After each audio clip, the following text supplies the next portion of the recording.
capo, first fret.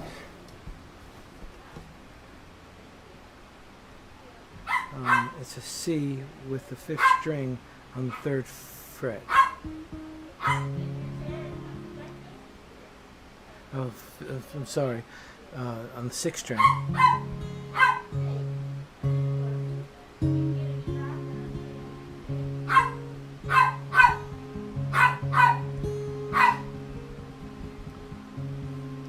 And it's not including the capoed fret.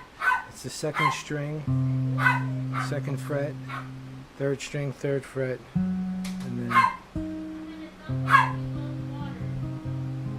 so it's a 2nd string, 2nd fret, 3rd string, 3rd fret, 5th string, 3rd fret. Then A minor. Then E open and 5th string open. The only string on this held down is 2nd fret, 2nd string. Then the F, the high F, then the bark C, and then the G, then up,